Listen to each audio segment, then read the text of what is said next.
Hi everyone, నా పేరు Nanda and welcome to my channel Nanda's journey. ఈరోజు మనం అరకు సందర్శిద్దాం. ఈ వీడియోలో అరకు ట్రైన్ జర్నీ ఎలా ఉంటుంది, అరకులో చూడవలసిన ప్రదేశాలు ఏంటి, అరకులో కొత్తగా ఏర్పడిన మాడగడ సన్ రైజ్ పాయింట్ ఎలా సందర్శించాలి, అరకులో ఎక్కడ స్టే చేయాలి, ఈ ట్రిప్ కి కావలసిన బడ్జెట్ ఎంత, ఈ విషయాలన్నీ డీటెయిల్డ్ గా 1 by 1 తెలుసుకుందాం రండి. నేను ముందుగా వైజాగ్ చేరుకున్నాను. ఇది వైజాగ్ రైల్వే స్టేషన్. వైజాగ్ నుంచి మనం అరకు ట్రైన్ లో వెళ్ళబోతున్నాం. ఇదే మనం వెళ్ళబోయే ట్రైన్ విశాఖ కిరణ్డోల్ ఎక్స్ప్రెస్. ఈ ట్రైన్ లో విస్టాడోమ్ కోచెస్ ఉన్నాయి. టికెట్ 735 రూపాయలు. బట్ నాకు టికెట్ దొరకలేదు, వెయిటింగ్ లిస్ట్ లో ఉన్నాయి. సెకండ్ సీటర్ బుక్ చేసుకున్నాను. టికెట్ 75 రూపాయలు. ట్రైన్ ఉదయం 6:45 విశాఖపట్నంలో బయలుదేరుతుంది. 11 గంటలకు అరకు చేరుకుంటుంది. బట్ ఇది ఎప్పుడు రైట్ టైం కి వెళ్ళదు. ఖచ్చితంగా 1 గంట లేదా 1.5 గంట లేట్ అవుతుంది.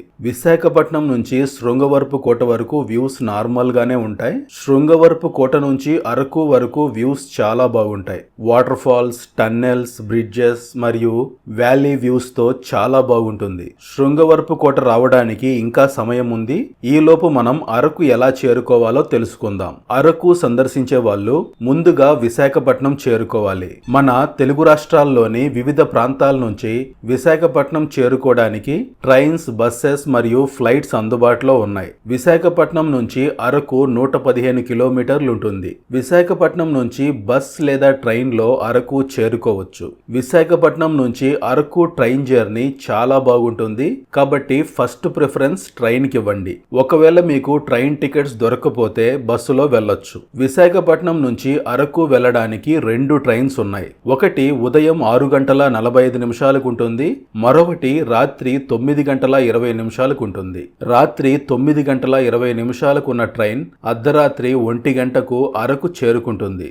ఆ టైంలో ఎటువంటి వెహికల్స్, హోటల్స్ లభించవు. మనకున్న ఓన్లీ 1 ఆప్షన్ ఉదయం 6:45 మొదలయ్యే విశాఖ కిరణ్డోల్ ఎక్స్ప్రెస్.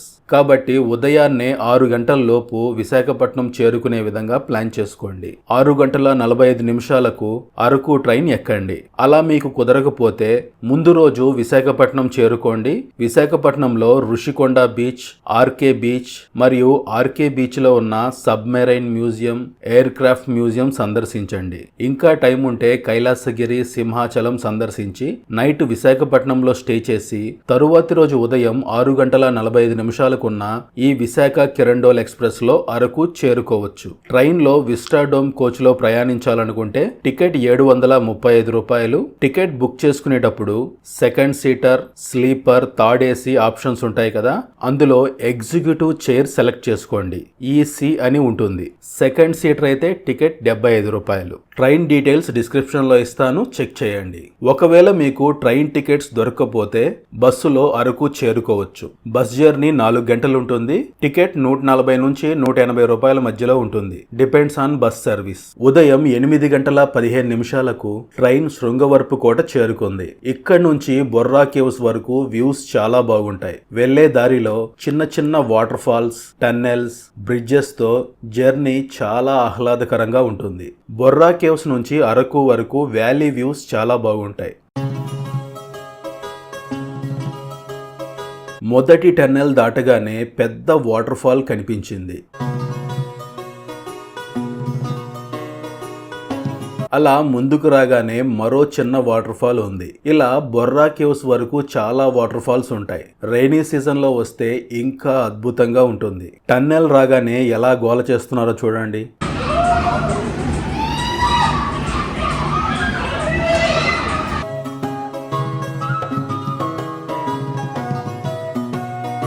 ఇరువైపులా ప్రకృతి రమణీయ దృశ్యాలు, కొండవాగుల నుంచి జాలువారే జలపాతాలు చూసుకుంటూ గుహల మధ్యలో చేసే ఈ ప్రయాణం చాలా ఆహ్లాదకరంగా ఉంటుంది. 10:30 గంటలకు ట్రైన్ బొర్రా గుహలు చేరుకుంది. బొర్రా గుహల నుంచి ల్యాండ్స్కేప్ చాలా బాగుంటుంది.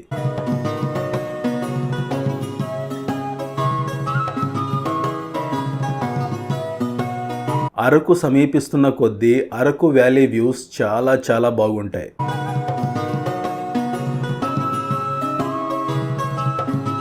అరకులో 2 రైల్వే స్టేషన్స్ ఉన్నాయి. ఒకటి అరకు వ్యాలీ రైల్వే స్టేషన్, రెండవది అరకు రైల్వే స్టేషన్. ముందు అరకు వ్యాలీ రైల్వే స్టేషన్ వస్తుంది, తరువాత అరకు రైల్వే స్టేషన్ వస్తుంది. మనం అరకు రైల్వే స్టేషన్ లో దిగాలి, గుర్తుంచుకోండి. 11:50 ట్రైన్ అరకు రైల్వే స్టేషన్ చేరుకుంది. 1 గంట లేట్. ఇది Araku railway station out side view. నేను హరిత వ్యాలీ రిసార్ట్లో రూమ్ తీసుకున్నాను. అరకు రైల్వే స్టేషన్ నుంచి 3.5 కిలోమీటర్ల దూరంలో ఉంటుంది. అరకు రైల్వే స్టేషన్ నుంచి ఆటో వాళ్ళు 50 రూపాయలు ఛార్జ్ చేశారు. నేను ఈ ఆటోని డే 1 లోకల్ సైట్ సీయింగ్కి మాట్లాడుకున్నాను. అందుకే 50 రూపాయలు ఛార్జ్ చేశారట, లేదంటే 100 రూపాయలు ఛార్జ్ చేస్తారట. ఇది అరకు టౌన్, అరకులోని మెయిన్ సెంటర్. ఇది రైల్వే స్టేషన్ కి 3 కిలోమీటర్ల దూరంలో ఉంటుంది. ఇక్కడ నుంచి ఒక 1/2 కిలోమీటర్ ముందుకు వెళితే హరిత వ్యాలీ రిసార్ట్ ఉంటుంది. ఇదే హరిత వ్యాలీ రిసార్ట్. ఇవి లగ్జరీ రూమ్స్. 3,000 నుంచి 3,500 వరకు ఉంటాయి. ఇది నేను బుక్ చేసుకున్న రూమ్స్. ఈ రూమ్ నాకు 1900 పడింది, నాన్ ఏసీ. అదే ఏసీ అయితే 2,500. అరకు బస్టాండ్ సమీపంలో హరిత హిల్ రిసార్ట్ ఉంది. లాస్ట్ టైం నేను అరకు వచ్చినప్పుడు హిల్ రిసార్ట్ లో స్టే చేశాను. అందులో 1000 రూపాయలు కూడా రూమ్ దొరుకుతుంది. కాకపోతే నేను బుక్ చేసే సమయానికి ఆల్రెడీ రూమ్స్ బుక్ అయిపోయాయి. ఇది హరిత హిల్ రిసార్ట్. ఇందులో 1000 రూపాయల నుంచి 5,000 వరకు రూమ్స్ ఉంటాయి. ఇది 1000 రూపాయల రూమ్స్. లోపల ఇలా ఉంటుంది. అరకులో లభించే ఏకైక బడ్జెట్ రూమ్స్ ఇవే. ఇప్పుడు మనం అరకులో ఎక్కడ స్టే చేయాలో చూద్దాం. అరకులో స్టే చేయడానికి ఏపీ టూరిజం, హరిత హిల్ రిసార్ట్, హరిత వ్యాలీ రిసార్ట్ మరియు ప్రైవేట్ హోటల్స్ అందుబాటులో ఉన్నాయి. అదేవిధంగా క్యాంపింగ్ సైట్స్ కూడా అందుబాటులో ఉన్నాయి. హరిత హిల్ రిసార్ట్ మరియు వ్యాలీ రిసార్ట్ అరకు సెంటర్ లోనే ఉంటాయి. వీటిని మనం ఏపీ టూరిజం వెబ్సైట్ లో బుక్ చేసుకోవచ్చు. ఆ వెబ్సైట్ లింక్ డిస్క్రిప్షన్ లో ఇస్తాను, చెక్ చేయండి. ఏపీ టూరిజం వెబ్సైట్ ఓపెన్ చేశాక ఇక్కడ అరకు సెలెక్ట్ చేసుకోండి. ఇక్కడ 4 ఆప్షన్స్ కనిపిస్తాయి. ఇందులో మొదటిది హరిత హిల్ రిసార్ట్. ఇందులో 1000 రూపాయల నుంచి 5,000 వరకు రూమ్స్ లభిస్తాయి. అరకులో బడ్జెట్ లో స్టే చేయడానికి ఈ craft centre non AC room ఒక్కటే ఉంది. వీకెండ్స్ లో 1200, నార్మల్ డేస్ లో 950, జిఎస్టీ ఎక్స్ట్రా. ఇంకా హై రేంజ్ లో చాలా ఆప్షన్స్ ఉన్నాయి, చెక్ చేసుకోండి. అదేవిధంగా చివర్లో హరిత వ్యాలీ రిసార్ట్ ఉంటుంది. ఇందులో 1900 నుంచి 3,500 వరకు ఉంటాయి. ఈ రిసార్ట్ లో 3,500 రూమ్స్ బాగుంటాయి. ఇవి కాకుండా చాలా హోటల్స్ ఉన్నాయి, కాకపోతే వాటికి ఆన్లైన్ బుకింగ్ లేదు. మీరు అరకు చేరుకొని రైల్వే స్టేషన్ లో లేదా బస్టాండ్ లో ఆటో వాళ్ళని హోటల్ చూపించమంటే చూపిస్తారు. రూమ్ చెక్ చేసుకొని తీసుకోవచ్చు. ఇంచుమించుగా 1200 నుంచి 2,500 వరకు ఉంటాయి. అదే విధంగా అరకులో చాలా క్యాంపింగ్ సైట్స్ ఉన్నాయి. వీటికి కూడా ఆన్లైన్ బుకింగ్ లేదు. అరకు మరియు అరకుకి 3-4 కిలోమీటర్ల దూరంలో క్యాంప్ సైట్స్ ఉన్నాయి. ఆటో వాళ్ళని అడిగితే 4-5 చూపిస్తారు. ప్రైస్ చెక్ చేసుకొని తీసుకోండి. ముఖ్యంగా బాత్రూమ్స్ ఉన్నాయా, ఉంటే ఎలా ఉన్నాయనేది చెక్ చేసుకొని తీసుకోండి. ఇప్పుడు మనం అరకులో చూడవలసిన ప్రదేశాలేంటి, ఆ ప్రదేశాలను ఒక ఆర్డర్లో ఎలా సందర్శించాలో చూద్దాం. నేను మాడగడ సన్ రైజ్ పాయింట్తో కలిపి 3 డే 2 నైట్స్ కవర్ చేశాను. లంబసింగిలాగా మాడగడ వ్యూ పాయింట్లో మేఘాలు ఫామ్ అవుతాయి. నవంబర్, ఫిబ్రవరిలో కూడా ఫామ్ అవుతాయి, కానీ అంత స్ట్రాంగ్గా ఉండవు. మీరు కనుక నవంబర్ నుంచి ఫిబ్రవరి మధ్యలో వస్తే యాజ్ ఇట్ ఈస్గా నా ప్లాన్ ఫాలో అవ్వచ్చు. అలా కాకుండా ఇతర నెలల్లో వస్తే 2 డేస్ సరిపోతుంది. మాడగడ వ్యూ పాయింట్తో కలుపుకొని 2 డేస్లో కవర్ చేయవచ్చు. కాకపోతే కొంచెం హెక్టిక్గా ఉంటుంది. వీడియో పూర్తిగా చూడండి, మీకే ఒక ఐడియా వస్తుంది. డే 1 ఉదయం 6:30 గంటలకు విశాఖపట్నంలో అరకు ట్రైన్ ఎక్కి ట్రైన్ జర్నీ ఆస్వాదిస్తూ మధ్యాహ్నం 12 గంటలకు అరకు చేరుకున్నాను. రైల్వే స్టేషన్ నుంచి ఆటోలో హోటల్ చేరుకొని ఫ్రెష్ అప్ అయి అరకు సెంటర్లో ఉన్న అన్నపూర్ణ హోటల్లో లంచ్ చేశాను. చికెన్ బిర్యానీ 220 రూపాయలు. ఓకే, బాగుంది. లంచ్ చేశాక మధ్యాహ్నం 1:30 గంటకు లోకల్ ప్లేసెస్ సందర్శించడానికి ఆటో మాట్లాడుకున్నాను. ఇప్పుడు మనం సందర్శించబోయే ప్రదేశాలు చాలా వరకు అరకు సమీపంలోనే ఉంటాయి. ఒక్క చాపరాయి మాత్రం 16 కిలోమీటర్ల దూరంలో ఉంటుంది. ఇప్పుడు నేను చూపించబోయే ప్రదేశాలన్నీ సందర్శించి తిరిగి మన హోటల్లో డ్రాప్ చేయడానికి ఆటో వాళ్ళు 1000 రూపాయలు ఛార్జ్ చేస్తున్నారు. క్యాబ్ వాళ్ళు 1500 ఛార్జ్ చేస్తున్నారు. అరకు రైల్వే స్టేషన్ మరియు అరకు సెంటర్లో ఆటోస్, క్యాబ్స్ లభిస్తాయి. నేను అరకు రైల్వే స్టేషన్లో హోటల్ చేరుకోవడానికి ఆటో తీసుకున్నాను కదా, అతనికి కాల్ చేశాను. తాను హోటల్కి వచ్చి పికప్ చేసుకున్నాను. చేసుకున్నాడు. ముందుగా మనం చాపరాయి సందర్శిద్దాం. చాపరాయి సందర్శించి రిటర్న్ వచ్చేటప్పుడు మిగతా అన్ని ప్రదేశాలు ఒక ఆర్డర్లో సందర్శిద్దాం. ఇక్కడ మీకు కనిపిస్తున్నవి రైల్వే క్వార్టర్స్. ఇది అసలైన అరకు గ్రామం అని ఆటో డ్రైవర్ చెప్పారు. చాపరాయికి వెళ్లే మార్గం చాలా బాగుంది. వెళ్లే దారిలో సన్ఫ్లవర్ తోటలున్నాయి. ఇదే సన్ఫ్లవర్ తోట, రండి సందర్శిద్దాం. లొకేషన్ బాగుంది. మనం మార్నింగ్ టైంలో వస్తే పూలు బాగా వికసించి ఉంటాయి. తోట వాళ్ళు ఒకరికి 10 రూపాయలు ఛార్జ్ చేస్తున్నారు. ఫోటోస్, సెల్ఫీస్ తీసుకోవడానికి బాగుంటుంది. మీరు కనుక సెప్టెంబర్, అక్టోబర్ నెలల్లో వస్తే చాపరాయికి వెళ్లే మార్గంలో అవిసె పూల తోటలు ఉంటాయి. అవి ఇంకా బాగుంటాయి. నేను లాస్ట్ టైం అరకు వచ్చినప్పుడు తీసిన వీడియో ఇది. అరకు నుంచి 40 నిమిషాలు ప్రయాణించి చాపరాయి చేరుకున్నా. ఇదే చాపరాయి జలపాతం యొక్క ఎంట్రన్స్. ఈ జలపాతం బయట ఫుడ్ ఐటమ్స్ అమ్ముతూ ఉంటారు. ఇంట్రెస్ట్ ఉన్న వాళ్ళు తీసుకోవచ్చు. ఎంట్రన్స్ లో టికెట్ కౌంటర్ ఉంది. ఎంట్రీ టికెట్ 50 రూపాయలు. రండి జలపాతం దగ్గరకు వెళ్దాం. జలపాతం దగ్గరకు వెళ్లే ముందు ఇలా ఎడమ వైపు వెళ్తే టాప్ వ్యూ చూడొచ్చు. ఇదే చాపరాయి జలపాతం యొక్క టాప్ వ్యూ. రండి జలపాతం దగ్గరకు వెళ్దాం. జలపాతం చుట్టూ ఉన్న ప్రదేశం చాలా బాగుంది.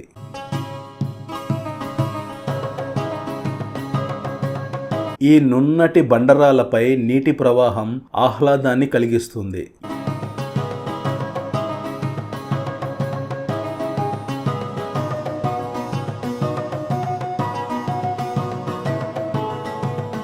ఈ వాటర్లో దిగి ఎంజాయ్ చేయాలనుకుంటే మీతో పాటు ఎక్స్ట్రా క్లాత్స్ తెచ్చుకోండి. ఇప్పుడు డ్రెస్ చేంజింగ్ రూమ్ అందుబాటులో ఉంది. వర్షాకాలం వస్తే చాలా జాగ్రత్తగా ఉండాలి, గుర్తుంచుకోండి. చాపరాయి జలపాతం వద్ద కొంత సమయం సరదాగా గడిపి అరకులో కొత్తగా ఏర్పాటు చేసిన అరకు పైనరీ దగ్గరకు వెళ్తున్నాను. చాపరాయి నుంచి అరకు వెళ్లే మార్గంలో జైపూర్ జంక్షన్ ఉంటుంది. ఆ జంక్షన్ నుంచి కుడివైపు వెళితే అరకు వస్తుంది. ఎడమవైపు 1.5 కిలోమీటర్ వెళ్తే అరకు పైనరీ ఉంటుంది. ఇదే అరకు పైనరీ, కొత్తగా ఏర్పాటు చేశారు. ఎంట్రన్స్ లో టికెట్ కౌంటర్ ఉంది. ఎంట్రీ టికెట్ 25 రూపాయలు. రండి లోపలికి వెళ్దాం. ఊటీ, కొడైకెనాల్లో పైన్ ఫారెస్ట్ ఉంటుంది కదా, అలా దీన్ని ఏర్పాటు చేశారు. ఇంకా ఇది డెవలపింగ్ స్టేజ్ లోనే ఉంది. ఎత్తైన పైన్ వృక్షాలతో ఈ లొకేషన్ బాగుంది. ఫోటోషూట్ చేసుకోవడానికి బాగుంటుంది.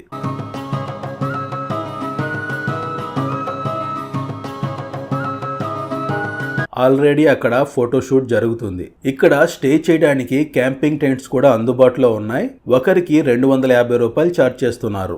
ఒక టెంట్ లో 2 లేదా 3 స్టే చేస్తారు. ఒకరికి 250 రూపాయలు ఛార్జ్ చేస్తారు. అరకులోని ఇతర క్యాంపింగ్ టెంట్స్ తో పోల్చుకుంటే ఇక్కడే కాస్ట్ తక్కువగా ఉంది. ఫ్రెండ్స్ గ్రూప్ తో వచ్చే వాళ్ళు ట్రై చేయండి. రండి ఇప్పుడు మనం పద్మాపురం గార్డెన్స్ దగ్గరకు వెళ్దాం. అరకు పైనరీ నుంచి పద్మాపురం గార్డెన్స్ 7.5 కిలోమీటర్లు ఉంటుంది. వెళ్లే మార్గంలో అరకు రైల్వే స్టేషన్ నుంచి 4 కిలోమీటర్లు లోపలికి వెళ్తే రణజిల్లేడా వాటర్ ఫాల్ ఉంటుంది. ఇదొక చిన్న జలపాతం.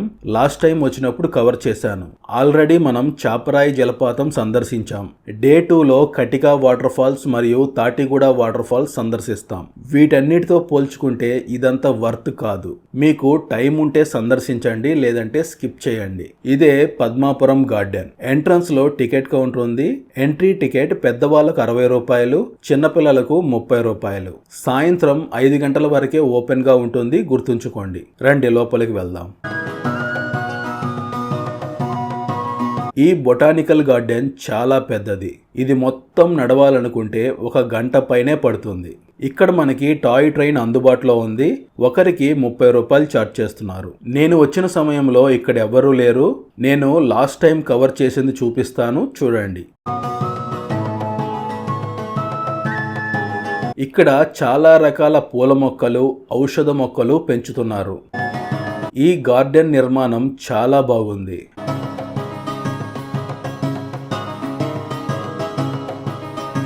పద్మాపురం గార్డెన్కి సమీపంలో కొత్తగా చాక్లెట్ ఫ్యాక్టరీ ఏర్పాటు చేశారు. రండి చూద్దాం. పద్మాపురం గార్డెన్ నుంచి ఒక 100 మీటర్లు ముందుకు వెళితే చాక్లెట్ ఫ్యాక్టరీ ఉంటుంది. ఇదే చాక్లెట్ ఫ్యాక్టరీ. ఎంట్రన్స్ లో టికెట్ కౌంటర్ ఉంది. ఎంట్రీ టికెట్ 50 రూపాయలు. ఈ టికెట్ కి ఒక చాక్లెట్ ఫ్రీగా ఇస్తారట. చాక్లెట్ ఫ్యాక్టరీ చివర్లో ఉంటుంది. ఊటీ రేంజ్ లో ఎక్స్పెక్ట్ చేయొద్దు. ఇదొక చిన్న చాక్లెట్ ఫ్యాక్టరీ. ఇక్కడ చిన్నపిల్లలు ఆడుకోవడానికి చాలా గేమింగ్ యాక్టివిటీస్ ఉన్నాయి. ఇదే చాక్లెట్ ఫ్యాక్టరీ. లోపల వీడియో తీయనివ్వలేదు. ఇక్కడ మన ఎంట్రీ టికెట్ చూపిస్తే చాక్లెట్ ఇస్తారు, తీసుకోండి. మనం రిటర్న్ వస్తే ఎంట్రన్స్ లో చాక్లెట్ ఫ్యాక్టరీ అవుట్లెట్ ఉంటుంది. ఇక్కడ మీకు నచ్చిన చాక్లెట్స్ తీసుకోవచ్చు. రండి ఇప్పుడు మనం ట్రైబల్ మ్యూజియం సందర్శిద్దాం. ట్రైబల్ మ్యూజియం అరకు సెంటర్ లోనే ఉంటుంది. పద్మాపురం గార్డెన్స్ నుంచి ట్రైబల్ మ్యూజియం 2.5 కిలోమీటర్లు ఉంటుంది. ఇదే ట్రైబల్ మ్యూజియం. దీని ఎంట్రీ టికెట్ 60 రూపాయలు. రండి లోపలికి వెళ్దాం. లోపలికి రాగానే చిన్న వాటర్ ట్యాంక్ కనిపిస్తుంది. ఇందులో మనం పెడల్ బోటింగ్ చేయొచ్చు.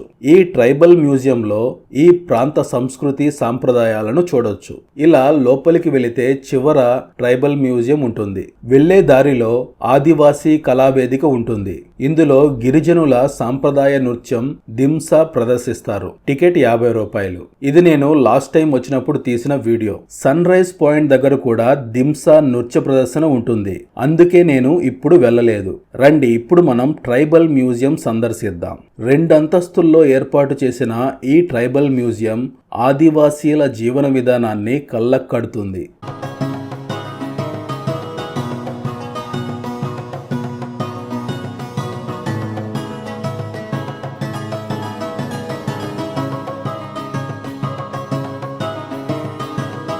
ట్రైబల్ మ్యూజియం నుంచి బయటికి వచ్చి కొంచెం ముందుకు వెళితే సెల్ఫీ పాయింట్ ఉంటుంది. ఇక్కడ మీరు ఫొటోస్, వీడియోస్ తీసుకోవచ్చు.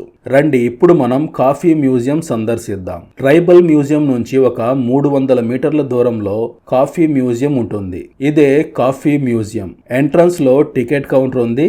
ఎంట్రీ టికెట్ 20 రూపాయలు. రండి లోపలికి వెళ్దాం. లోపలికి రాగానే కుడివైపు కాఫీ కేఫ్ ఉంటుంది. ఎడమవైపు చాక్లెట్స్, స్పైసెస్ మరియు కాఫీ షాపింగ్ ఏరియా ఉంటుంది. నేరుగా లోపలికి వెళితే కాఫీ మ్యూజియం ఉంటుంది. ఈ కాఫీ మ్యూజియంలో మొదటిగా కాఫీని ఎలా కనుగొన్నారు, అది భారతదేశానికి ఎలా వచ్చింది, అరకు వ్యాలీకి ఎలా వచ్చింది అనేది చిత్రమాలిక ఏర్పాటు చేశారు. 1898లో బ్రిటిష్ వాళ్ళు అరకులో కాఫీ తోటలను మొదలుపెట్టారు. ఇక్కడ డిఫరెంట్ వెరైటీస్ ఆఫ్ కాఫీ లభిస్తుంది. మీకు నచ్చింది ట్రై చేయండి. నేను అరబికా తీసుకున్నాను. 50 రూపాయలు. కాఫీ ఫ్లేవర్ చాలా స్ట్రాంగ్ గా ఉంది. టేస్ట్ కూడా బాగుంది. ఇంతటితో మన డే 1 పూర్తయింది. సాయంత్రం 6:30 గంటలకు నా హోటల్ చేరుకున్నాను. ఇక్కడ 6 గంటలకే చీకటి పడిపోయింది. చాపరాయి పద్మాపురం గార్డెన్ సాయంత్రం 5 గంటలకే క్లోజ్ చేస్తారు. ట్రైబల్ మ్యూజియం, కాఫీ మ్యూజియం రాత్రి 8 గంటల వరకు ఓపెన్ లో ఉంటాయి. ఉదయం పొగమంచుతో కప్పబడిన ఈ ప్రదేశం చాలా బాగుంది. ఇప్పుడు టైం 8 అవుతుంది. హరిత రిసార్ట్ లో కాంప్లిమెంటరీ బ్రేక్ఫాస్ట్ ప్రొవైడ్ చేశారు. బ్రేక్ఫాస్ట్ లో ఉప్మా, 2 ఇడ్లీ, మినీ దోశ ప్రొవైడ్ చేశారు. ఓకే, పర్వాలేదు. డే 2లో మనం చూడవలసిన ప్రదేశాలు కవర్ చేయడానికి క్యాబ్ బుక్ చేసుకున్నాను. ఇదే మనం వెళ్ళబోయే క్యాబ్. బ్రేక్ఫాస్ట్ చేసుకొని అరకు నుంచి బొర్రా గుహల మధ్యలో ఉన్న ప్రదేశాలు సందర్శించడానికి వెళ్తున్నాను. నేను డే 3లో మాడగడ సన్ రైజ్ పాయింట్ సందర్శిస్తాను. అరకు నుంచి బొర్రా గుహల మధ్యలో ఉన్న ప్రదేశాలు సందర్శించి తిరిగి అరకు చేరుకుంటాను. అరకు నుంచి బొర్రా గుహల మధ్యలో ఉన్న ప్రదేశాలు సందర్శించి బొర్రా కేవ్స్ బస్ స్టాండ్ లేదా బొర్రా కేవ్స్ రైల్వే స్టేషన్ దగ్గర డ్రాప్ చేయడానికి ఆటో వాళ్ళు 1500 ఛార్జ్ చేస్తున్నారు. క్యాబ్ వాళ్ళు 2000 ఛార్జ్ చేస్తున్నారు. టూరిస్ట్ సీజన్ డిమాండ్ ఉన్న సమయంలో క్యాబ్ వాళ్ళు 2000 నుంచి 2500 మధ్యలో ఛార్జ్ చేస్తున్నారు. నేను Araku tours travel cab book చేసుకున్నాను. ఎవరైతే 2 డేస్ ప్లాన్ చేసుకుంటారో వాళ్ళు మీ లగేజ్ తో పాటు ఆటో లేదా క్యాబ్ లో వెళ్ళి ఇప్పుడు నేను చూపించబోయే ప్రదేశాలన్నీ సందర్శించి బొర్రా కేవ్స్ బస్ స్టాండ్ లేదా రైల్వే స్టేషన్ నుంచి బస్సులో లేదా ట్రైన్లో విశాఖపట్నం చేరుకొని విశాఖపట్నం నుంచి మీ హోమ్ టౌన్ చేరుకోవచ్చు. 2 డేస్ ప్లాన్ చేసుకున్న వాళ్ళు కూడా మాడగడ వ్యూ పాయింట్ కవర్ చేయవచ్చు. కొంచెం హెక్టిక్ గా ఉంటుంది. ఎర్లీ మార్నింగ్ సన్ రైజ్కి వెళ్ళి మేఘాలతో నిండిన ఆ ప్రదేశాన్ని సందర్శించి తరువాత మీ హోటల్ చేరుకొని ఫ్రెష్ అప్ అయి బ్రేక్ఫాస్ట్ చేసుకొని ఉదయం 9 లేదా 9:30 గంటలకు ఇప్పుడు నేను చూపించబోయే ప్రదేశాలు సందర్శించి బొర్రా కేవ్స్ నుంచి బస్సులో లేదా ట్రైన్లో విశాఖపట్నం చేరుకొని విశాఖపట్నం నుంచి మన హోమ్ టౌన్ చేరుకోవచ్చు. మేఘాలతో నిండిన మాడగడ సన్ రైజ్ పాయింట్ ఎలా ఉంటుందో డే 3లో చూపిస్తాను. కటికా వాటర్ ఫాల్స్ సందర్శించడానికి మనకి 2 ఆప్షన్స్ ఉన్నాయి. ఒకటి, బొర్రా గుహల సమీపంలో జీప్స్ లభిస్తాయి. ఆ జీప్ వాళ్ళు 1500 ఛార్జ్ చేస్తారు. షేర్డ్ జీప్ వాళ్ళు ఒకరికి 250 రూపాయలు ఛార్జ్ చేస్తారు. ఇలా జీప్ లో వెళ్లే వాళ్ళు 20 నుంచి 30 నిమిషాలు ట్రెక్కింగ్ చేయాల్సి ఉంటుంది. అలా కాకుండా సుంకరమెట నుంచి డైరెక్ట్ రూట్ ఉంది. సుంకరమెట నుంచి వెళ్తే డైరెక్ట్ గా Katiki water falls parking area దగ్గరకు వెళ్తాం. ఇలా కటికా వాటర్ ఫాల్స్ దగ్గరకు వెళ్ళడానికి ఆటో వాళ్ళు మరియు క్యాబ్ వాళ్ళు ఎక్స్ట్రాగా 500 ఛార్జ్ చేస్తున్నారు. అంటే విత్ కటికా వాటర్ ఫాల్స్ తో ఆటో వాళ్ళు 2000 ఛార్జ్ చేస్తారు, క్యాబ్ వాళ్ళు 2500 ఛార్జ్ చేస్తారు. సీజన్ లో క్యాబ్ వాళ్ళు 2500 కంటే కొంచెం ఎక్స్ట్రా ఛార్జ్ చేస్తారు. అదే విధంగా బొర్రా కేవ్స్ బస్ స్టాండ్ లేదా రైల్వే స్టేషన్ దగ్గర డ్రాప్ చేయకుండా తిరిగి అరకులో డ్రాప్ చేయడానికి 300 ఎక్స్ట్రా ఛార్జ్ చేస్తున్నారు. ఆటోకి క్యాబ్ కి పెద్ద తేడా లేదు. వీలైనంత వరకు క్యాబ్ బుక్ చేసుకోండి, కంఫర్టబుల్ గా ఉంటుంది. ఈ మార్గంలో ముందుగా మూవీ షూటింగ్ స్పాట్ వస్తుంది. ఈ ప్రదేశంలో చాలా తెలుగు సినిమాలు షూట్ చేశారు. ఇక్కడే కాదు, అరకులో చాలా ప్రదేశాల్లో మూవీ షూటింగ్స్ జరిగాయి. రండి ఇప్పుడు మనం అరకులో పురాతన చర్చ్ సందర్శిద్దాం. బ్రిటిష్ కాలంలో నిర్మించిన పురాతన చర్చ్ సుంకరమెట్ట అనే ప్రదేశంలో ఉంటుంది. ఆ చర్చికి ముందే కటికా వాటర్ ఫాల్స్ కి వెళ్ళడానికి మార్గం ఉంటుంది. నేను బొర్రా కేవ్స్ నుంచి అరకు రిటర్న్ వచ్చేటప్పుడు కటికా వాటర్ ఫాల్స్ సందర్శిస్తాను. మీరు బొర్రా కేవ్స్ నుంచి అరకు రాకుండా విశాఖపట్నం వెళ్ళిపోతుంటే ముందే కటికా వాటర్ ఫాల్స్ సందర్శించండి. లేదు మాకు టైం సరిపోదు అనుకుంటే కటికా వాటర్ ఫాల్స్ స్కిప్ చేయొచ్చు. అది మీ చాయిస్. ఇదే ఆ పురాతన చర్చ్. రండి లోపలికి వెళ్దాం. ఇది సుంకరిమెట్ట బాప్టిస్ట్ చర్చ్. సుంకరిమెట్ట ఈ ప్రాంతం పేరు. అరకు నుంచి 12 కిలోమీటర్ల దూరంలో ఈ చర్చ్ ఉంటుంది. ఈ ప్రదేశంలో కూడా చాలా మూవీ షూటింగ్స్ జరిగాయి. ప్రస్తుతం ఇది క్లోజ్ లో ఉంది. ఓన్లీ సండే మాత్రమే ఇక్కడ ప్రేయర్స్ జరుగుతాయట. ఈ చుట్టూ ఉన్న ప్రదేశం కూడా చాలా బాగుంది.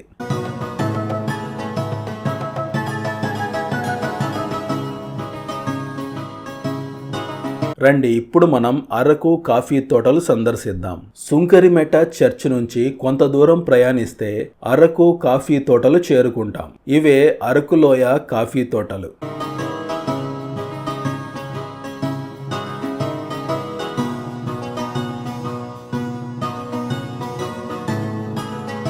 రండి లోపలికి వెళ్దాం. ఈ కాఫీ తోటలను ఈ ప్రాంత గిరిజనులే పండిస్తారు. అరకు కాఫీ మన ఇండియాలోనే బెస్ట్ ఆర్గానిక్ కాఫీ పౌడర్ గా గుర్తింపు పొందింది. ఈ లొకేషన్ చాలా బ్యూటిఫుల్ గా ఉంది. సరదాగా కొంత సమయం గడపొచ్చు. ఈ కింద ఉన్నవన్నీ కాఫీ మొక్కలు, ఆ పైన పెద్ద చెట్లకు అల్లుకొని ఉన్నవి మిరియాల మొక్కలు.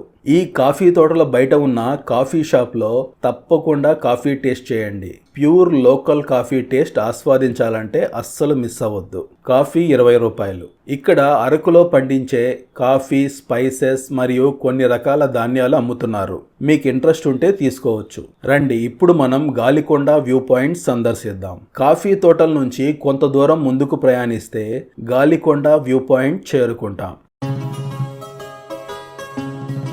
ఇదే గాలికొండ వ్యూ పాయింట్. రండి చూద్దాం. ఇది అరకు వ్యాలీలోని one of the best view point.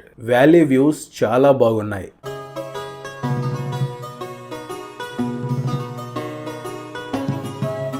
రండి ఇప్పుడు మనం అనంతగిరి వాటర్ ఫాల్స్ సందర్శిద్దాం. గాలికొండ వ్యూ పాయింట్ నుంచి అనంతగిరి వాటర్ ఫాల్స్ 11.5 కిలోమీటర్లు ఉంటుంది. అనంతగిరి వాటర్ ఫాల్స్ ని తాటిగూడ వాటర్ ఫాల్స్ అని కూడా పిలుస్తారు. మెయిన్ రోడ్ నుంచి ఇలా 2 కిలోమీటర్లు తాటిగూడ అనే గ్రామం లోపలికి వెళ్ళాలి. ఇది పార్కింగ్ ఏరియా. ఇక్కడ నుంచి మనం కొంచెం ముందుకు నడుచుకుంటూ వెళితే వాటర్ ఫాల్ చేరుకుంటాం. ముందుగా మనకి వ్యూ పాయింట్ కనిపిస్తుంది. ఈ వ్యూ పాయింట్ నుంచి సరౌండింగ్ వ్యూస్ చాలా బాగున్నాయి.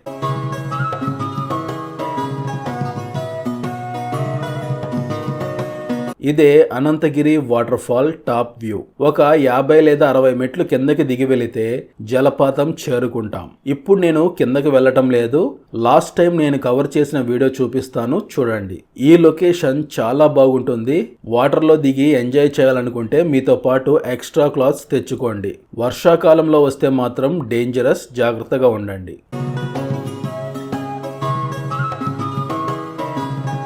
రండి ఇప్పుడు మనం బొర్రా కేవ్స్ సందర్శిద్దాం. అనంతగిరి వాటర్ ఫాల్స్ నుంచి బొర్రా కేవ్స్ 12 కిలోమీటర్లు ఉంటాయి. వెళ్లే మార్గంలో బొర్రా కేవ్స్ కి 2 కిలోమీటర్ల ముందు కటికా వాటర్ ఫాల్స్ కి వెళ్లే జీప్ పాయింట్ ఉంటుంది. ఇక్కడ నుంచి జీప్ లో వెళ్లి 20 నుంచి 30 నిమిషాలు ట్రెక్కింగ్ చేసి Katika water fall parking area చేరుకొని అక్కడ నుంచి ఒక 200 మెట్లు పైకెక్కితే కటికా వాటర్ ఫాల్ చేరుకుంటాం. జీప్ వాళ్ళు 1500 ఛార్జ్ చేస్తున్నారు. షేర్డ్ జీప్ వాళ్ళు ఒకరికి 250 ఛార్జ్ చేస్తున్నారు. సుంకరిమెట నుంచి డైరెక్ట్ గా కటికా వాటర్ ఫాల్స్ చేరుకోవడానికి మార్గం ఉంది. బొర్రా కేవ్స్ నుంచి అరకు రిటర్న్ వెళ్లేటప్పుడు కటికా వాటర్ ఫాల్స్ సందర్శిద్దాం. ఆ రూట్ ఎలా ఉంటుందో చూపిస్తాను. అలా కటికా వాటర్ ఫాల్స్ సందర్శించడానికి ఆటో లేదా క్యాబ్ వాళ్ళు 500 ఎక్స్ట్రాగా ఛార్జ్ చేస్తున్నారు. వీడియో చూశాక ఎలా వెళ్లాలనేది మీరే డిసైడ్ చేసుకోండి. చివరిగా మనం బొర్రా కేవ్స్ చేరుకున్నాం. బొర్రా కేవ్స్ పార్కింగ్ ఏరియా నుంచి టికెట్ కౌంటర్ చేరుకోవడానికి కొంత దూరం నడవాల్సి ఉంటుంది. వెళ్లే దారిలో షాపింగ్ ఏరియా ఉంటుంది. రిటర్న్ వచ్చేటప్పుడు షాపింగ్ చేయాలనుకునే వారు చేసుకోవచ్చు. ఇక్కడ చికెన్ కబాబ్స్ అమ్ముతున్నారు. ఒకటి 30 రూపాయలు. టేస్ట్ చాలా బాగుంది. బొర్రా కేవ్స్ దగ్గర కొత్తగా జిప్ లైన్ ఏర్పాటు చేశారు. ఒకరికి 500 both sides up and down. Wait limit 120 కేజీలు. 120 కేజీల లోపు ఉన్న వాళ్ళు ఎవరైనా ట్రై చేయవచ్చు. ఇది మన సౌత్ ఇండియాలోని థర్డ్ లార్జెస్ట్ జిప్ లైన్. చుట్టూ కొండల మధ్యలో లోయ. ఆ లోయలో ప్రవహించే గోస్తాని నది. ఇంట్రెస్ట్ ఉన్న వాళ్ళు ఈ బ్యూటిఫుల్ లొకేషన్ లో జిప్ లైన్ ట్రై చేయండి. అవతల కొత్తగూడ విలేజ్ వరకు వెళ్లి రిటర్న్ వస్తారు. 500 అంటే రీజనబుల్ ప్రైస్. దీన్ని ఏపీ టూరిజం వాళ్ళు మెయింటైన్ చేస్తున్నారు. బొర్రా కేవ్స్ ఎంట్రన్స్ కి కుడివైపు లగేజ్ కౌంటర్ ఉంది. మీతో లగేజ్ ఉంటే యూజ్ చేసుకోండి. బొర్రా కేవ్స్ ఎంట్రన్స్ లో టికెట్ కౌంటర్ ఉంది. ఎంట్రీ టికెట్ పెద్దవాళ్ళకి 80 రూపాయలు, చిన్నపిల్లలకు 60 రూపాయలు. ఇప్పుడు నేను బొర్రా కేవ్స్ దగ్గరకు వెళ్ళట్లేదు. లాస్ట్ టైం నేను కవర్ చేసిన వీడియో చూపిస్తాను రండి. బొర్రా కేవ్స్ సందర్శించడానికి 200 మెట్లు దిగి ఎక్కాల్సి ఉంటుంది. గుర్తుంచుకోండి. బొర్రా గుహల సమీపంలో గోస్తాని నది ప్రవహిస్తుంది. ఈ నదీ ప్రవాహం వల్లే ఈ గుహలు ఏర్పడ్డాయి. సుమారు 150 మిలియన్ ఏళ్ల కిందట సహజ సిద్ధంగా ఈ గుహలు ఏర్పడ్డాయి. బొర్రా గుహల్లో జరిపిన తవ్వకాల్లో 30,000 నుంచి 50,000 సంవత్సరాల నాటి రాతి పనిముట్లు లభించాయి. దీన్ని బట్టి ఇక్కడ మానవులు నివసించినట్లు తెలుస్తుంది. గుహల పైభాగంలో వేలాడుతూ కనిపించే స్ఫటిక ఆకారాలు పర్యాటకులను విశేషంగా ఆకట్టుకుంటాయి. గుహలో సహజ సిద్ధంగా ఏర్పడిన శివలింగం కూడా ఉంది. రండి ఇప్పుడు మనం రిటర్న్ అరకు వెళ్లే మార్గంలో కటికా వాటర్ ఫాల్స్ సందర్శిద్దాం. మనం లంచ్ చేయడానికి బొర్రా జంక్షన్ సమీపంలో హోటల్స్ లభిస్తాయి. నేను ఈ అన్నపూర్ణ హోటల్లో లంచ్ చేశాను. బొంగులో చికెన్ బిర్యానీ 55 రూపాయలు. ఇద్దరు తినొచ్చు. క్వాంటిటీ తక్కువ ఉంది. టేస్ట్ పర్వాలేదు. మారేడుమిల్లిలో 350 రూపాయలు ఛార్జ్ చేశారు. ఇక్కడ 550 రూపాయలు ఛార్జ్ చేస్తున్నారు. టూరిస్ట్ ప్లేసెస్ లో ఇలాగే ఉంటుంది. లంచ్ చేశాక రిటర్న్ విశాఖపట్నం వెళ్లే వాళ్ళు బొర్రా జంక్షన్ నుంచి బస్సులో విశాఖపట్నం చేరుకోవచ్చు. లేదంటే సాయంత్రం 4:30 గంటలకు బొర్రా రైల్వే స్టేషన్ నుంచి విశాఖపట్నం వెళ్లే ట్రైన్ ఉంది. ఆ ట్రైన్ లో విశాఖపట్నం చేరుకోవచ్చు. లేదంటే డైరెక్ట్ గా క్యాబ్ విశాఖపట్నంలో డ్రాప్ చేసే విధంగా మాట్లాడుకోవచ్చు. దానికి తగినట్టు అమౌంట్ ఎక్స్ట్రా పే చేయాల్సి ఉంటుంది. బొర్రా గుహల నుంచి అరకు వెళ్లే మార్గంలో సుంకరిమెట్ట అనే ప్రదేశం నుంచి ఇలా 6.5 కిలోమీటర్లు లోపలికి వెళితే కటికా వాటర్ ఫాల్స్ ఉంటుంది. అరకు సెంటర్ నుంచి సుంకరిమెట్ట 12 కిలోమీటర్లు ఉంటుంది. నేను తిరిగి అరకు వెళ్తున్నాను కాబట్టి కటికా వాటర్ ఫాల్స్ చివర కవర్ చేస్తున్నాను. అదే మీరు బొర్రా కేవ్స్ నుంచి విశాఖపట్నం వెళ్తుంటే మూవీ షూటింగ్ లొకేషన్ తర్వాత సుంకరిమెట్ట వస్తుంది. అక్కడి నుంచి కటికా వాటర్ ఫాల్స్ సందర్శించి తరువాత వరుసగా సుంకరిమెట్ట చర్చ్ నుంచి బొర్రా కేవ్స్ నేను చూపించిన ఆర్డర్లో సందర్శించండి. ఈ మార్గంలో ల్యాండ్స్కేప్ బాగుంది. కాకపోతే ఈ మార్గం అంతా నిర్మాణం అమానుష్యంగా ఉంది. ఆ దూరంగా కటికా వాటర్ ఫాల్ కనిపిస్తుంది చూడండి. ఈ మార్గంలో చివరి 2 కిలోమీటర్లు రోడ్డు చాలా దారుణంగా ఉంది. ఈ ప్రదేశం నుంచి జలపాతం వ్యూ చాలా అద్భుతంగా ఉంది. ఎత్తైన కొండపై నుంచి అలా జారువాలుతూ ఉన్న కటికా జలపాతం చాలా బాగుంది. ఇక్కడ నుంచి 1 కిలోమీటర్ ముందుకు వెళితే Katika water falls parking area చేరుకుంటాం. పార్కింగ్ ఏరియా నుంచి వ్యూ ఎంత అద్భుతంగా ఉందో చూడండి. రండి జలపాతం దగ్గరకు వెళ్దాం. ఇక్కడ నుంచి మనం ఒక 150 మెట్లు పైకెక్కితే జలపాతం చేరుకుంటాం. ఇంతటితో మన డే 2 పూర్తయింది. సాయంత్రం 4 గంటలకు అరకు చేరుకున్నాను. డే 3లో సన్ రైజ్ పాయింట్ సందర్శించడానికి క్యాబ్ బుక్ చేసుకున్నాను. ఇదే మనం వెళ్ళబోయే క్యాబ్. అరకు సెంటర్ నుంచి మాడగడ సన్ రైజ్ పాయింట్ 12 కిలోమీటర్లు ఉంటుంది. అప్ అండ్ డౌన్ ఆటో వాళ్ళు 1000 రూపాయలు ఛార్జ్ చేస్తున్నారు.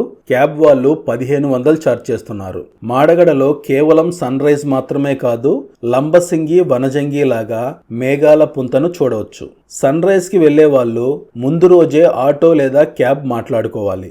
ఉదయం 5 గంటలకల్లా అరకులో మొదలవ్వాల్సి ఉంటుంది. వెళ్లే మార్గంలో చివరి 4-5 కిలోమీటర్లు రోడ్డు ఇలా గుంతలుగా ఉంటుంది. 5 గంటల 45 నిమిషాలకు మాడగడ చేరుకున్నాను. ఇది పార్కింగ్ ఏరియా. పార్కింగ్ ఏరియాలో టీ, కాఫీ లభిస్తాయి. టీ తాగి వ్యూ పాయింట్ దగ్గరికి వెళ్తున్నాను. పార్కింగ్ ఏరియా నుంచి ఒక 1/2 కిలోమీటర్ నడవాల్సి ఉంటుంది. ఆ కొంచెం పైకెక్కితే మిగతా అంతా ఫ్లాట్ గా ఉంటుంది. పొగమంచుతో నిండిన ఈ లొకేషన్ చూడండి ఎంత అద్భుతంగా ఉందో. ఈ చల్లని వాతావరణంలో టైం స్పెండ్ చేయడం చాలా ఆహ్లాదకరంగా ఉంది.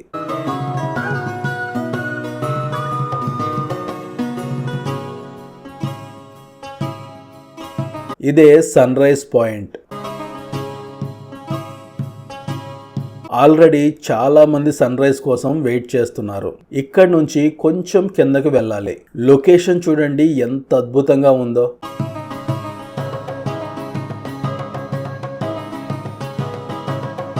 మేఘాలు ఇంకా పూర్తిగా ఫామ్ అవ్వలేదు.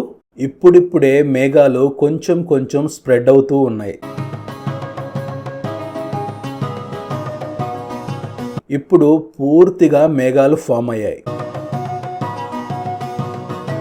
ఇక్కడ మీరు ఒక ముఖ్యమైన విషయం గుర్తుంచుకోవాలి. ఈ మేఘాలు డిసెంబర్, జనవరి నెలల్లో మాత్రమే ఫామ్ అవుతాయి. నవంబర్, ఫిబ్రవరిలో కూడా ఫామ్ అవుతాయి. కాకపోతే 100% గ్యారంటీ ఉండదు. ఈవెన్ డిసెంబర్, జనవరి నెలల్లో కూడా వర్షాలు పడితే ఈ మేఘాలు ఫామ్ అవ్వవు, గుర్తుంచుకోండి. ఒక్కసారిగా పొగమంచు పూర్తిగా కమ్మేయడంతో సన్ రైజ్ అవ్వలేదు. ఉదయం 6 గంటల 50 నిమిషాలకు సన్ రైజ్ అయ్యింది.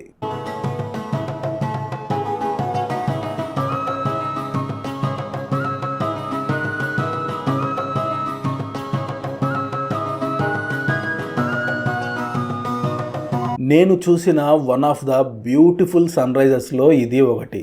భూతల స్వర్గం, పాల సముద్రం, పాలపుంత ఇలా చాలా పేర్లతో ఈ ప్రదేశాన్ని పిలుస్తున్నారు. మంచు మేఘాలతో నిండిన సూర్యోదయం మోస్ట్ మెమరబుల్ గా మిగిలిపోతుంది. ఈ మేఘాల పుంతను చూడటానికి వనజంగి, లంబసింగి వెళ్తుంటారు. కానీ ఇప్పుడు అరకుకి కేవలం 12 కిలోమీటర్ల దూరంలో ఈ అద్భుతమైన ప్రదేశాన్ని సందర్శించవచ్చు. వనజంగిలో 3.5 కిలోమీటర్లు కొండపైకి ఎక్కాల్సి ఉంటుంది. ఇక్కడ అంత కష్టపడాల్సిన అవసరం లేదు. జస్ట్ 1/2 కిలోమీటర్ నార్మల్ గా నడవగలిగిన వాళ్ళు ఈ ప్రదేశాన్ని సందర్శించవచ్చు. ఇక్కడ ఫోటోస్, సెల్ఫీస్ తీసుకోవడానికి ఊయల, లేడర్ నిర్మించారు. ఫోటోస్, వీడియోస్ తీసుకోవడానికి బాగుంటుంది. ఇక్కడ మీరు అరకు ఆదివాసీల సాంప్రదాయ వస్త్రాలను ధరించి ఫోటోస్ దిగొచ్చు. ఇంట్రెస్ట్ ఉన్న వాళ్ళు ట్రై చేయండి. ఇక్కడ అరకు సాంప్రదాయ నృత్యం దింసా ప్రదర్శిస్తున్నారు. వారితో కలిసి మీరు సరదాగా నృత్యం చేయొచ్చు. మీరు ఎంజాయ్ చేశాక వాళ్ళకి ఎంతో కొంత హెల్ప్ చేయండి. అలా ఈ ప్రదేశంలో కొంత సమయం గడిపి 7 గంటల 45 నిమిషాలకు పార్కింగ్ ఏరియా చేరుకున్నాను. 8 గంటల 15 నిమిషాలకు తిరిగి అరకు చేరుకున్నాను. ఇంతటితో మన అరకు ట్రిప్ పూర్తయింది. అరకు నుంచి వనజంగి, తర్వాత లంబసింగి వెళ్తాను. మీరు అరకు తర్వాత వనజంగి, లంబసింగి ప్లాన్ చేసుకుంటే వీడియో లింక్స్ డిస్క్రిప్షన్లో ఇస్తాను, చెక్ చేయండి. బ్రేక్ఫాస్ట్ చేసుకొని అరకు బస్టాండ్ చేరుకోండి. అరకు నుంచి విశాఖపట్నం రెగ్యులర్గా బస్సెస్ లభిస్తాయి. బస్సులో విశాఖపట్నం చేరుకోండి. విశాఖపట్నం నుంచి మీ హోమ్ టౌన్ చేరుకోవచ్చు. అరకు నుంచి లంబసింగి లేదా వనజంగికి వెళ్ళాలి అనుకుంటే తర్వాత వీడియోలు వస్తాయి. ఆ వీడియోలో ఎలా సందర్శించాలో క్లియర్గా చెప్తాను. బడ్జెట్ డీటెయిల్స్ క్లియర్గా డిస్క్రిప్షన్లో ఇస్తాను, చెక్ చేయండి. ఈ వీడియోకి సంబంధించి మీకు ఏమైనా డౌట్స్ ఉంటే కామెంట్ సెక్షన్లో కామెంట్ చేయండి, రిప్లై ఇస్తాను. ఈ వీడియో మీకు నచ్చితే లైక్ చేయండి, షేర్ చేయండి అండ్ సబ్స్క్రైబ్ చేసుకోండి. బెల్ ఐకాన్ ప్రెస్ చేయడం మర్చిపోవద్దు.